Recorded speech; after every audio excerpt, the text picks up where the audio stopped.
الله من الشيطان الرجيم. بسم الله الرحمن الرحيم.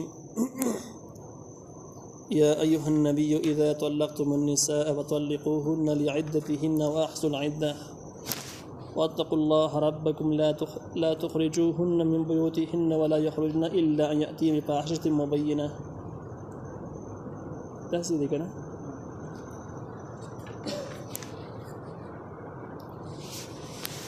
سورة طلاق دا سورة طلاق شروع شو او سورة طلاق مدني سورة دا هجرت نورست نازل شوی او کم سورتونه چې مدني نو هغه کې زیات احکام د نظامی د مسلمانانو اجتماعي ژوند اصول او اسباب پکې دا سورت په ترتیب نزولی کې 99 نمبر سورت اور سورہ دهر نورست نازل شوی دلته په قران کې دا 65 نمبر دی، مذهبي ترتیب کې 65 نمبر دی. د دې د مخکینی سورۃ سره مناسبت دا دی چې مخکینی سورۃ کې دا سبق ذکر شوی چې ځنی خزي او ځنی ماشومان ځنی بچي اولاد دا د دین په لار کې د پلار د پاره او د خاوند د پاره زبردست رکاوټ جوړیږي. نو چې کله رکاوټ جوړ شي دغه د اصلاح طریقې مخکې خودري شي خو چې بیخي نه اصلاح کیږي او خاص کر بده کې د خزي مسله دا چې هغه نه اصلاح کیږي اب دین او شریعت کې دا رکاوټ او مسله جوړي دښمنی جوړي به داغه د بیلولو طریقه پکار بیلولې پکار دي طلاق ولې پکار دي او طلاق ورو د پر خپل شرعي طریقه راغي به طلاق اندسي وای چې وړاندې د ځینې خزو د ځینې بچو د دښمنی خبره وا نو بدی کې داغه د جدا کولو طریقه ده نه مناسبت د دې صورت مرکزی عنوان همدا خبره ده چې د شرعي احکامو پوره خیال ساته هغه عام احکام کې عموما او د طلاق او د نکاح په مسله کې خصوصا د شرعي احکامو خیال ساتي شرعي احکامونه نه تیریږي ما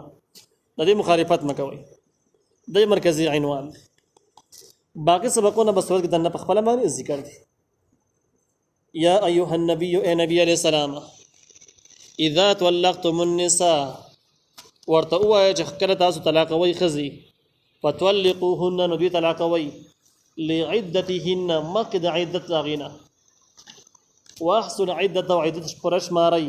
واتقوا الله ودلانا ويرجي ربكم سسرب دي لا تخرجوهن تاسي مرا وباسي طلاق نورستا من بيوتهن دخل كورون شريما ولا يخرجن او ندي داخزي پخپل راوزي الا ان ياتينا بغیر د هغه نه چراوزي بفاحشتين بغیر د نه چراتلوږي بفاحشتين مبينه او بحياء ښکارا سره وتلك حدود الله دغه حدود الله تعالی دي ومن يتعدى تجاوز کی حدود الله د حدود الله تعالی نه فقد ظلم نفسه یقینا ظلم یو په خپل ځان باندې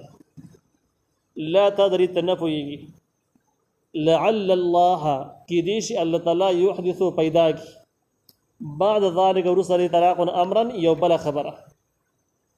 دا آیات لفظ ترجمه شو د دې وضاحت دا د الله تعالی نبی عليه السلام ته ورنه خطاب کړی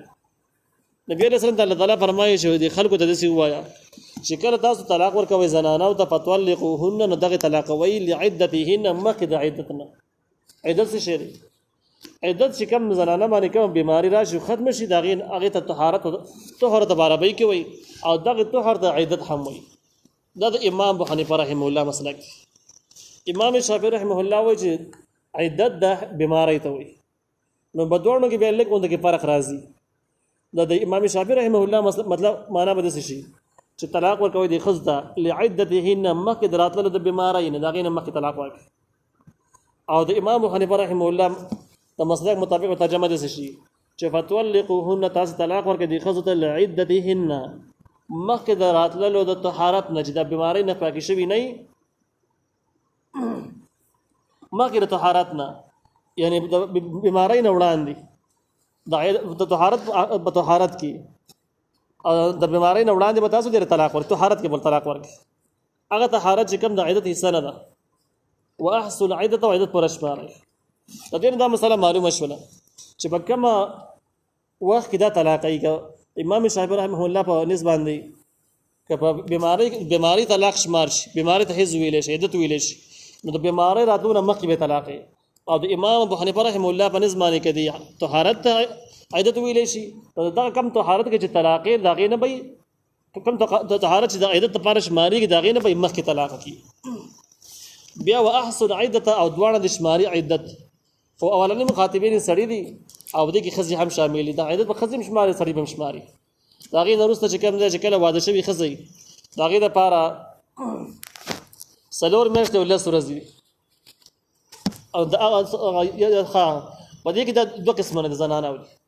بلکې درې قسمه یو قسم زنانه هغه د چې ماشومان په خېټه باندې نو هغه عدت هغه د چې کله ماشوم پیدا شي بس عدت به ختم شي هغه په عدت کې به بیا څومره وخت به راغی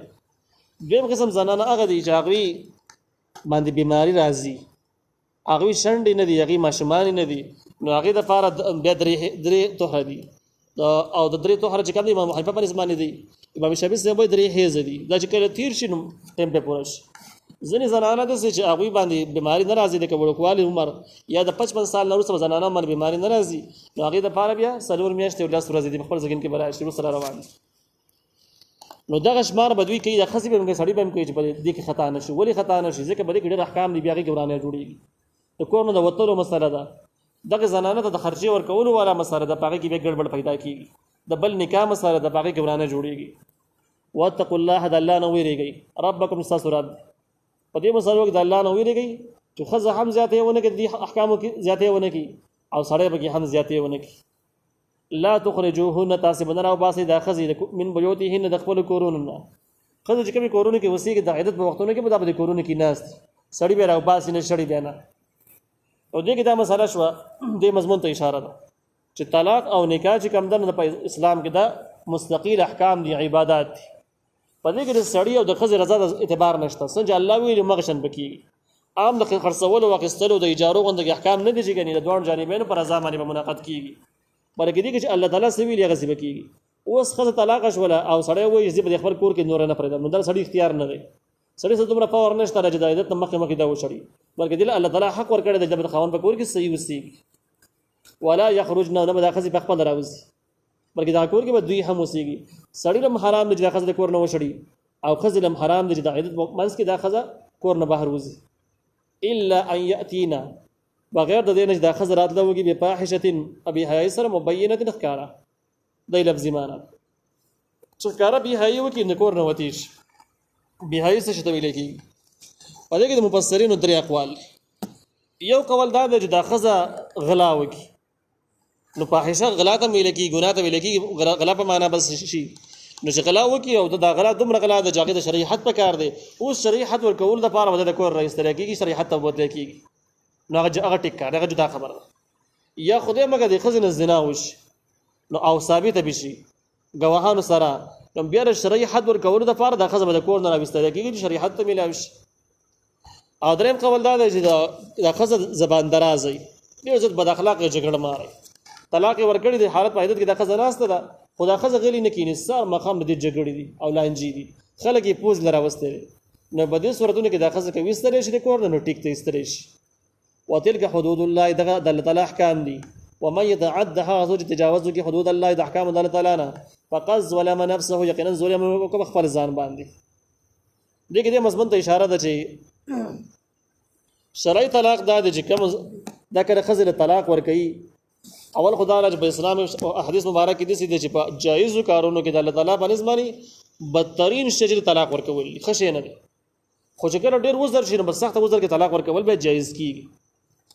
او په ټولو مذهبونو کې طلاق یو اصول موجود دي بزنی مذهبونو داسې شته چې باقي طلاق ورکول نشته ته سره به طلاق نه وګین دوه مذهبونو کې شته لیکن باقي کې چې کله تخذ خاون تعلق خراب شي نو ډیر سخت مشکلات ته هدا به مرتبه کې خبر راسي نو غزال بل خراب لاره ده نبی رسول الله حدیث مبارک دي چې تاسو طلاق نکاحونه کوي خو طلاقونه مکوي دغه نه معلومه کې طلاق خشي نه دي او چې کله د طلاق لپاره عذر جوړ شي بل لاري نه اسهري نه راوځي نو به شرعي طریقه ده او شرعي طریقه ده د طلاق چې کله ورکې نه دا به والله په طهارت کې ورکې پاکوالي کې ورکې یو خبره ده ځکه چې د بیماری په حالت کې دي چې د اسی کړه نه پرد راغستلې جذبات راغستلې د دې برنه طلاق ولا ورکې به مدار چې طلاق ولا کله ورکې نه دا بدري په یو ځل باندې نه وکړي د طلاق بيدیغه حرام دي طلاق ورزيږي خزه طلاقيږي خدا طلاق دا کار غلط دي کار باندې بګونګاري دا ناجایز دي او دغه کې دې مضمون دې الفاظونه معلومیږي چې لا تدري لعل الله يحدث بعد ذلك امره لا تدري نه پويږي ته لعل الله کی دي شي الله تعالی يحدث را پیدا کې بعد ذلك ورسره دي طلاق امرا یو بل خبره انت طلاق چول طلاق رجعي دي یا باین دي او درې نه دي مغلظ نه دي او سورز تیری چې صبره کې بل خبر را ولاړه شي طلاق مخونه کړه ډېر خو نقصانات جوړيږي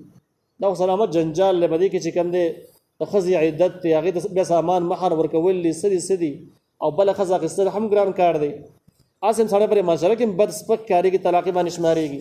نو دا کار ما خونه کو دا دومره غټه خبره نه حل شوی به او برته حل کړي وي نو کې دې شي خبره به پیدا شي او دا طلاق درې چې ولې بیا خو هغه کې څه گزاره کیږي نه نو شریعت د سی ویل طلاق تاسو کله اچوي یو په طهارت کې پاکوالی کې دوی مداد چې درې ما چوي درې سره ما چوي یو واچوي یا دوه واچوي یو دوه کې دا اصول چې بیا تاسو دوباره وسه نکاح کوي نو آسان خبر آسانه ده یو طلاق دی چولې دي او د مسره نشته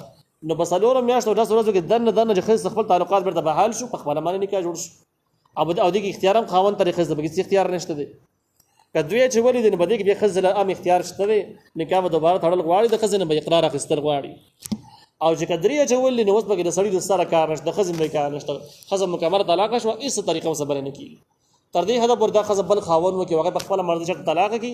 نو اوس هغه نوروز ته کې دي چې د مکمل برابر چې دی واخلي او د حالت صورتونه در کم جوړې دي شي نه جوړيږي نو هغه مشکل خبره جوړي نو شریعت ویل چې تاسو درې طلاقونه په یو ځای باندې سره ما چوي لا تدري زکه چې تنه پويږي لعل الله کی دې شي الله تعالی يحدث را پیدا کې بعد ذلك رسول دین امرا یو بل خبره او بل خبره دا چې واپس نکاح برته تمایل شي او نکاح ته صحیح وي فاذا بلغنا اجلهن هر کله د زنانه نږدې شي خپل نیټو یو طلاق دوه دی ورکړل ډیر نه دی درې کې به څه کار نه کیږي او طلاق رجعیه باین کی خبره ده او دا خزي د عدت روان دي سلور میاشتې د ورځو ته درې هیزو ته نږدې شوی دی قابو کې شوی د ختمي اوس رسیدل اعلان راځي کړه ورسیږي بیا خبره لاس نه وځي اختیارات ختميږي بیا اصل دا ټیم نږدې شوی دی اوس سړي سره اختیار دی فامسكوهن نو باندې کې داخل ځان سره به معروف په خطرې کوي یعنی یو دوه طلاقونه مرکړي دي واپس سره تعلقات بحال کړي یو تعلقات او که دوی نو نکاح تازه کړي او بس شرعي طریقه دا ټیک ته خزه تاسو خزه شي بیرته او که تاسو وایئ چې نه د سره مسجوړه راځي نو د نکاح به حل کول سره ممکن نه دي بخي صبرانه شوی ده نو بیا او فارقوهن یجدا کی بمعروف بخطر قبانی یعنی صبر وکړه چې عدت پوره شي بیا دوباره رجوع ته مکوي عدت کې دنه رجوع مکوي پر دې ټیم پوره شي درې هیڅ د کله پوره شو یا درې توخره نو هغه نه بعد به خزه خود به غسانه جدا شي لاړه وشي عدت بیا پوره شوی طلاق بیا مکمل شي هغه نه بعد به لاړه شي واشهدوا گواهان ونسي ذوا عدل منکم دو گواهان چې خاوندان د انصاف استاسو نه خزر طلاق ورکوي نه هم چې کله واپس رجوع ته کوي نو هم گواهان پکې ونیسي ځکه کې دې چې بده کډر مسالې نورې پیدا کېدې شي طلاق چې کله ورکېږي خاوند طلاق ورکړي دی او بیا په خیمانه دی خاوند منکر چې ما طلاق سره ورکړي نه دي نو هم درنه مسالې پیدا کړل یا د سې چې طلاق ورکړي نه دي او خزي داوو طلاق راکړي دي او گواف کې نشته بیان درنه مسله جوړيږي دغه شان د چې کله عدت پوره شي کله د رجوع کوي نو برجوع کوم دغه مسله ده چې گواه بنسي گواهی ونه نیول کېږي چې خزر تر الزام راشي چې دی رجوع نه د کړي طلاق ټیم پوره شوی دی دا واپس بیا تعلقات به حل کول غواړي نو اسلامي نظام خو دې سزا ورکړي د مجرم ته سوريږي نو بدی کې خلا را داد لچې طلاق ورکول په ټیم کې د رجوع په ټیم کې یا عدت پوره کېدو ټیم کې د باندې گواه موجود او دا استحباب د پاره دا حکم د نور لانجه په پیدا نشي دا د وجوب د پاره نه لري چې ځینې علماء د وجوب قول کړي دي لیکن د قول زت مضبوط نه دي واقیم الشهاده او تاسو قائم ساتي گواہی لره لله خاص الله د پاره دا گواهانو د پاره ترغیب دي چې کوم کسان گواهان ونیول شي په دې مسله کې نو هغه به گواہی د الله د پاره کې چې خاطر بنګي د خزي د سړي خاطر بنګي چې راشه خبره خو دې د خلک به سړي تر ورنږدې شه الګ پاره به سړي وکړه ځکه دغه تم کیږي یا به کې پاره د خزي وکړه کې دې چې د غیر طرف نه سمال معاوضه سم ملاويږي نو دا چا خاطر بده کې مګه وجه کم شي باندې گواه کړي نو سپینه قشن خبره وایا گواہی خالص الله تعالی د پاره کوي ذالکم یوعظ به بده خبر تاسو ته نصیحت کیږي من کان یؤمن بالله والیوم الاخر هغه چاته چې ایمان په الله په ورځ آخرت لري هغه به نصیحت نه پیدا اخلي نو هغه نصیحت کیږي بده خبره باندې چې گواہی به صرف الله د پاره کوي هیڅ چا د پاره ورزان نه څه کوي نه به زیاته وي ومن يتق الله سوچ ویریږي د الله تعالی نه درګه وهانو د پاره سبقونه دي